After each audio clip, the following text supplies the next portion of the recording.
to right now. Yay. Bonafide take over sports. Here with your host, T-Wil, the people's coach. Bold Barry. I'm just here still with my hoodie. They call me Bold Barry with the hoodie. Yeah. Before we get into our bold predictions, how stupid is this new All-Star format? It's the worst thing I've ever seen of all time, but like it's almost as bad as when they did like dunk contest version of like horse or something like that. It's almost the up there with that. 3-person dunk contest. Yeah, dumb stuff with like Dame Little was just like everybody's just jumping real around. Life NBA Street and everyone was just throwing the ball. That was just stupid. NBA Street game breakers. Bro, that's what it was. It was NBA Street game was breakers. Like, Yeah. Oh my god. Like, it was crazy. But no, go ahead.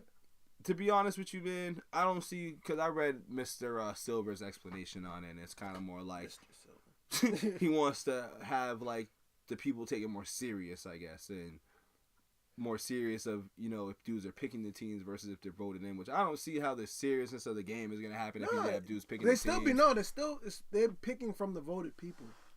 It's not like they're No, LeBron, I get that. It's not like but it's LeBron and Kevin Durant and you're picking. And you're just picking anybody. I get that. Like it's still like you have the voting system, but I just don't like that you pick. I don't see why you have to be like, all right, I want to go grab Kyrie Irving from, or you know, if I'm Westbrook, I want to go grab Kyrie from the East. Yeah, like, I don't like that. No, I mean the way they did the rookie sophomore game when they changed that up, they had like two coaches. So say like I think one year Shaq was a coach and another Hall of Fame basketball player was a coach, and they picked. So it wasn't the players who actually playing picked. Yeah. To me, that is kind of like, yeah, damn, like why aren't you picking? You know what I'm saying? That can create some conflict. Exactly. But if it's like people outside of the league picking, like say like a Shaq or whoever picking, that doesn't seem. All right, I don't like it because I feel like it's getting rid of like the rivalry of the East and West. I'm sure like some people, because the West have been killing the East for so long, don't feel like it's a rivalry, but it is still a rivalry. Like it's one of the biggest rivalries in basketball. East versus West, like you just. I guess it's because everybody created super teams, though. Yeah, but I mean, what all stars you really got on the East, though. Let's be real.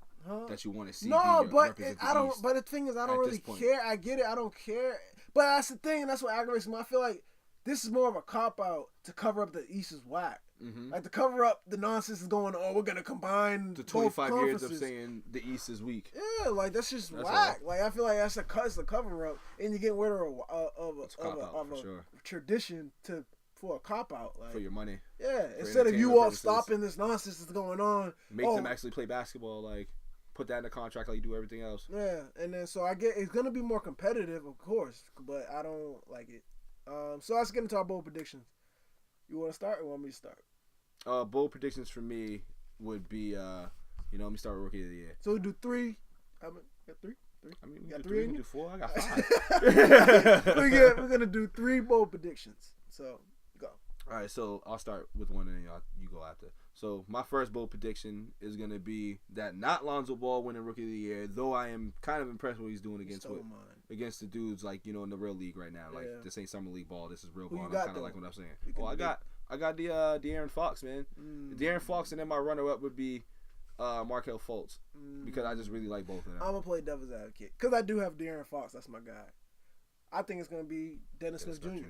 Yeah, I like him too. That's what you stole. You stole my bold prediction, but my bold prediction was gonna be like you said. It's not gonna be Fultz or Lonzo, who everyone expected it to be. It's gonna be either De'Aaron Fox or Dennis Smith Jr. But all 4 of them are in great positions to ball out. Like so, I don't know why they're being overlooked. And the talent of all 4, I'm not to say it's the same, but they're each special in their own ways. Yeah. Like, they're each very special, and depending on how the situation goes and how their teams like flows with how they play, because they're both the focal points on the team at this point. Like if you really look at it, dude's looking at just because the Kings went and grabbed George Hill, that like that's about to stop talent from rising to the top with De'Aaron Fox. He might outplay him, and George Hill might come off the bench, or he might combo him up. You know, I think I did see something about them playing together. Like so, I mean, just in general, some Rondo Holiday stuff. Yeah, I don't know. Everybody's just a basketball player, man. Yeah. So so you stole my bold prediction is that Damian Lillard is going to be this year's MVP. Whoa. Why?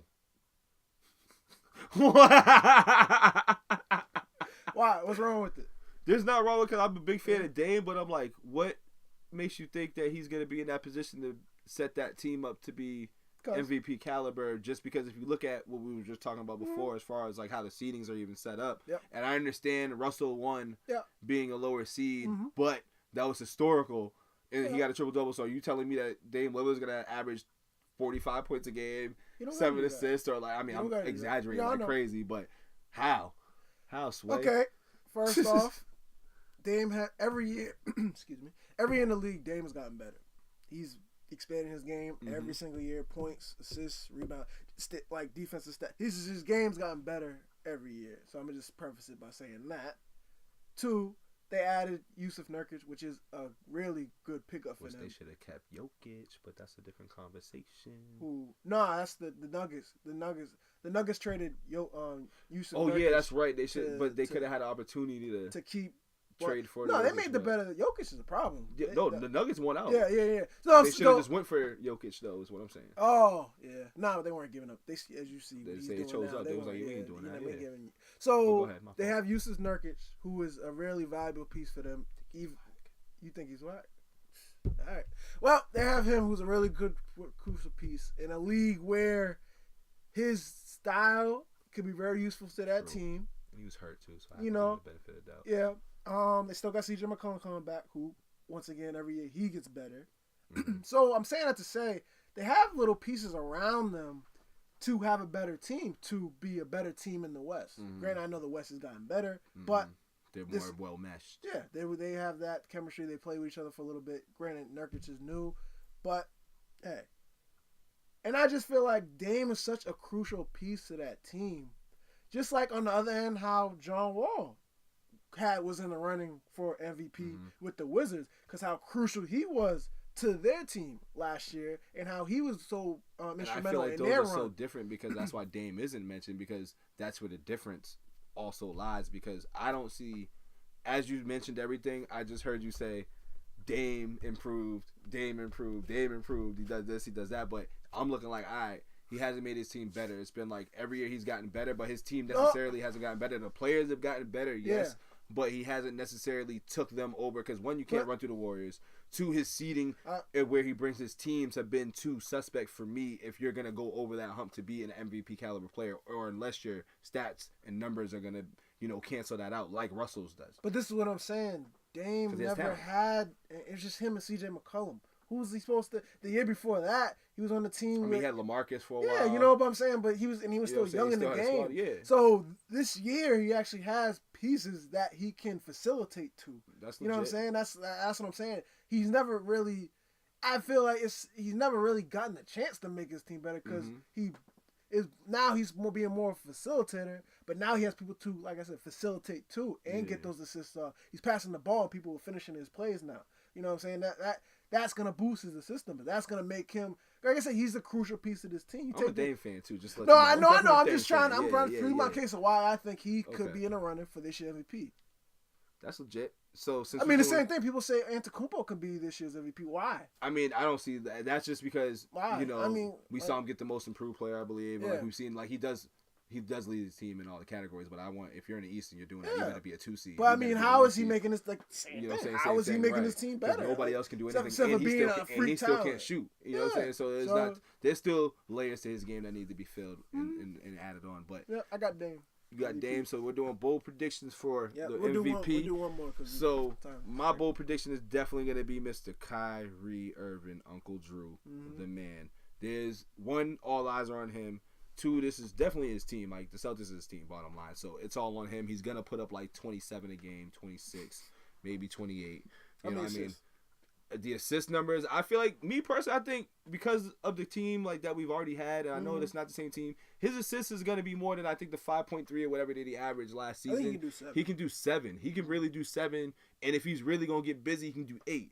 D-Rose did 7. He wasn't really facilitating like and look what he had. You know what I'm saying? Look what he had back then. He did have, right. Yeah. But I'm going to give it to Kyrie on this one, because Kyrie, once again, we're all watching him, and if he gets us to that 1 seed, as we were last year, there's no reason for this man not to be MVP, especially if his numbers add up to what our record is and where he brings our team, especially once this whole team, it's like, once again, it's the first year together with all these guys, the bench guys, or like, the younger guys.